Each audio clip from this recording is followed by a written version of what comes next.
Tokyo Paralympic में UP के गौतम बुद्ध नगर जिले के डीएम सुहास अलवाई गोल्ड मेडल जीतने से सिर्फ एक कदम दूर। अब से कुछ देर में सुबह 6:15 बजे शुरू होगा सुहास का फाइनल मुकाबला। सीएम योगी ने गौतम बुद्ध नगर के डीएम सुहास अलवाई को फाइनल मुकाबले के लिए शुभकामनाएं भी दी हैं। योगी के सबसे करीबी अफसरों में गिने जाते हैं सुहास। टोक्यो पैरालंपिक में भारत का जबरदस्त प्रदर्शन। बैडमिंटन में कल प्रमोद भगत ने जीता गोल्ड मेडल। मनोज सरकार को मिला ब्रॉन्ज मेडल। पीएम मोदी ने दोनों को फोन पर दी बधाई। टोक्यो पैरालंपिक की 50 मीटर एयर पिस्टल शूटिंग में मनीष नरवाल ने गोल्ड अपने नाम किया। सिंहराज राधाना ने जीता सिल्वर मेडल। पीएम समेत देश भर से उन्हें बधाइयां मिल रही हैं। हरियाणा सरकार पैरालंपिक के गोल्ड विजेता मनीष नरवाल को 6 करोड़ और सिल्वर विजेता सिंहराज राधाना को 4 करोड़ रुपए देगी। दोनों खिलाड़ियों को सरकारी नौकरी भी दी जाएगी। टोक्यो पैरालंपिक में भारत को अब तक 4 गोल्ड, 7 सिल्वर और 6 ब्रॉन्ज मेडल समेत कुल 17 मेडल मिल चुके हैं। पैरालंपिक खेलों के इतिहास में भारत का ये अब तक का सबसे अच्छा प्रदर्शन है। यूपी के मुजफ्फरनगर में आज किसानों की महापंचायत। किसान नेता राकेश टिकैत ने एबीपी न्यूज से कहा, महापंचायत में राजनीति नहीं, सिर्फ किसानों और उनके मुद्दों की बात होगी। राकेश टिकैत ने मोदी सरकार पर किए हमले। कहा, देश और सरकार पर प्राइवेट कंपनियों का कब्जा, मंडियों की जमीन बेची जा रही है। यह आंदोलन किसान और मजदूरों की आजादी की लड़ाई है। मुजफ्फरनगर की किसान महापंचायत में देश भर के किसान शामिल होंगे। 5 लाख किसानों के पहुंचने का दावा है। प्रशासन ने कड़ी सुरक्षा और निगरानी के इंतजाम किए हैं। आरएलडी अध्यक्ष जयंत चौधरी आज किसानों पर नहीं कर पाएंगे फूलों की बारिश। मुजफ्फरनगर प्रशासन ने नहीं दी है इजाजत। हेलीकॉप्टर से किसानों पर पुष्प वर्षा करना चाहते थे जयंत। किसानों पर पुष्प वर्षा के लिए मंजूरी न मिलने के बाद जयंत चौधरी ने बीजेपी पर निशाना साधा। ट्वीट कर बोले, किसान के सम्मान से सरकार को आखिर क्या खतरा है। यूपी के कई जिलों में डेंगू जैसी रहस्यमयी बीमारी का प्रकोप लगातार जारी है।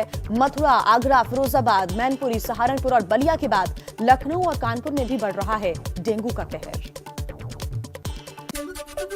रहस्यमयी डेंगू और वायरल बुखार से फिरोजाबाद में शुक्रवार तक 50 लोगों की मौत की पुष्टि। इनमें ज्यादातर बच्चे शामिल हैं। 380 बच्चे अभी भी अस्पताल में भर्ती हैं। राज्य में रहस्यमयी इस बीमारी से खराब हालत को देखते हुए अब सीएम योगी ने यूपी के सभी 75 जनपदों में नोडल अधिकारियों की नियुक्ति कर दी है। नोडल अफसर वायरल बीमारियों पर रोकथाम, साफ सफाई पर फौरन कार्रवाई करेंगे और सीएम को इसकी रिपोर्ट सौंपेंगे। कानपुर में वायरल फीवर के मामलों में बढ़ोतरी देखी जा रही है। यहां अब तक कुल 9 मौतें हो चुकी हैं। हैलट अस्पताल में एक सप्ताह में 37 बच्चे आए हैं, जिनमें से 2 बच्चों की स्थिति गंभीर थी, जिनकी मौत हो गई है। तो वहीं मथुरा में वायरल बुखार का प्रकोप लगातार बढ़ता जा रहा है। यहां अब तक 14 मौतें हो चुकी हैं। गाजियाबाद से लगे हापुड़ में सरकारी अस्पतालों के बाहर लंबी लंबी कतारें लगी हुई हैं। अस्पताल के अधीक्षक का कहना है कि पिछले दिनों में 10 से 20% ये बढ़ोतरी हुई है। उत्तर प्रदेश के गोरखपुर समेत पूर्वांचल के 15 से ज्यादा ऐसे जिले हैं जहां पर बाढ़ से हालात लगातार खराब होते जा रहे हैं। सीएम योगी ने कल महाराजगंज और सिद्धार्थनगर जिले का हवाई सर्वेक्षण किया। बाढ़ पीड़ितों से मिलकर राहत सामग्री भी बांटी। गाजीपुर जिले की मोहम्मदाबाद तहसील के सेमरा गांव के लोग बाढ़ के चलते अपने आशियाने तोड़कर खुद सुरक्षित जगहों पर चले गए हैं। 2013 में गंगा की कटान से यहां के 558 परिवारों के आशियाने गंगा की कटान में समा गए थे। बाढ़ के बढ़ते जलस्तर के कारण गोरखपुर से वाराणसी को जोड़ने वाले राष्ट्रीय राजमार्ग 29 पर लोगों की आवाजाही प्रशासन ने रोक दी है। रास्ता बंद होने से इस मार्ग पर जाने वालों को 50 से 60 किलोमीटर अतिरिक्त सफर तय करना पड़ रहा है। गोरखपुर में सीएम योगी ने बोट के जरिए सहजनवा के बाढ़ प्रभावित इलाकों का दौरा किया और इस इलाके में भी बाढ़ से जनजीवन पर खासा असर पड़ रहा है। गोंडा में सरयू और घाघरा नदी खतरे के निशान से ऊपर बहने से 2 तहसीलों में बाढ़ का खतरा बना हुआ है। तरबगंज तहसील क्षेत्र में नवाबगंज माझा इलाके में 1 दर्जन से अधिक गांव में बाढ़ जैसे हालात हैं। कई गांव और घर टापू में तब्दील हो गए हैं। लोग जान जोखिम में डालकर पानी में आने जाने को मजबूर। बिहार के मोतिहारी में गंडक नदी में 4 महीने बाद कई इलाकों में जलस्तर कम होना शुरू हो गया है। हालांकि लोग घरों को लौटना शुरू हो गए हैं, लेकिन घरों में घुसा पानी उनका सब कुछ बहा ले गया। ऐसे में उन्हें सारा इंतजाम अब फिर से करना पड़ेगा। वैशाली जिले में बेटी के घर से लौट रहे पिता की दर्दनाक मौत हो गई। पिता जब बेटी को घर छोड़कर लौटा तो बारिश की वजह से घर के रास्ते में पानी भर गया। बुजुर्ग पिता ने रास्ता तैरकर पार करने की कोशिश भी की तो उनकी डूबकर मौत हो गई। पूर्वी चंपारण जिले के संग्रामपुर में गंडक नदी से पानी कम होते देखने लगा है। बर्बादियों का नजारा, खेतों में बोई गई फसलें पूरी तरह से बर्बाद हो चुकी हैं, जबकि घरों में रखे हुए कपड़े, अनाज पानी में डूब गए हैं और बर्बाद हो गए हैं। और अफगानिस्तान में इस वक्त क्या स्थिति है, आइए आपको तेज रफ्तार से बताएं।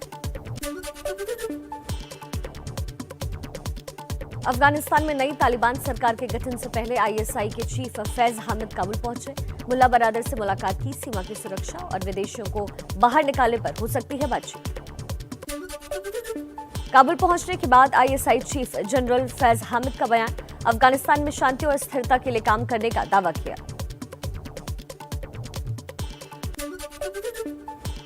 पाकिस्तान के army chief general Qamar Javed Bajwa ने अलगाया कश्मीर का राग। खबर है कि पीओके के पीएम से मिलने के बाद बाजवा ने कश्मीर के लिए अटूट समर्थन की बात कही है। भारत ने पाकिस्तान को चेताया। विदेश सचिव हर्षवर्धन श्रृंगला ने कहा, पाकिस्तान के हर एक्शन पर भारत अमेरिका की नजर। तालिबान को पाकिस्तान ने पाला पोसा।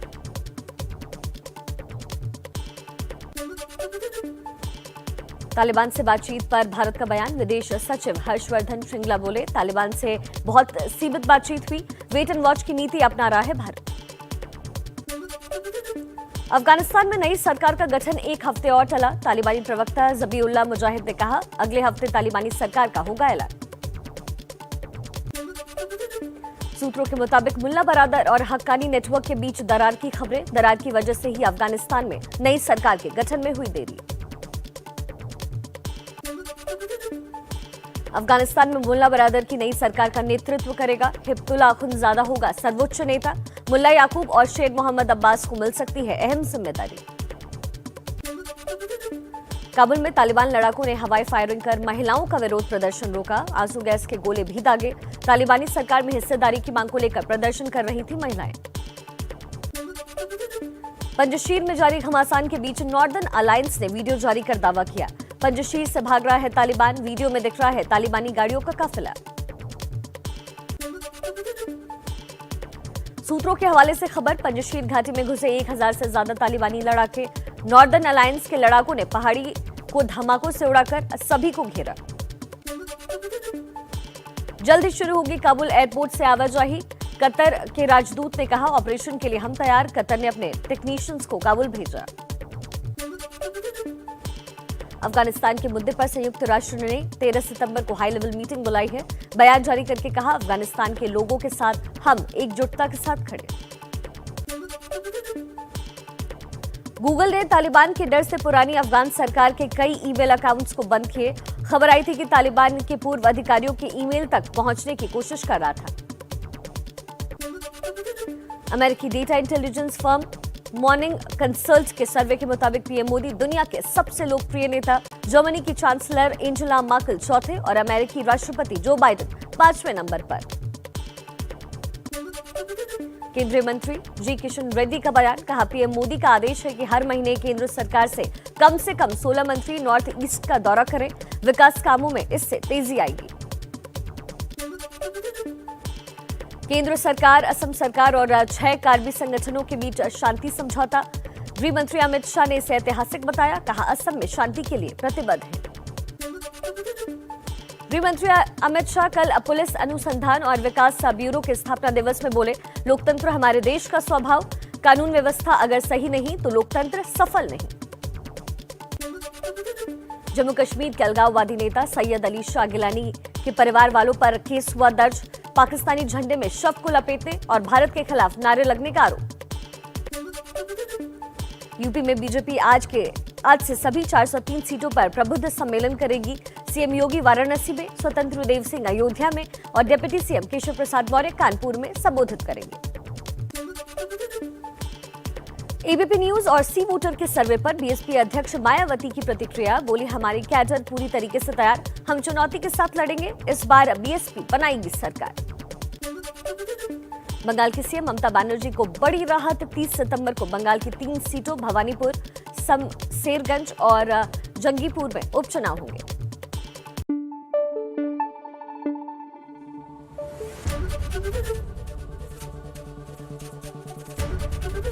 एबीपी न्यूज आपको रखे आगे।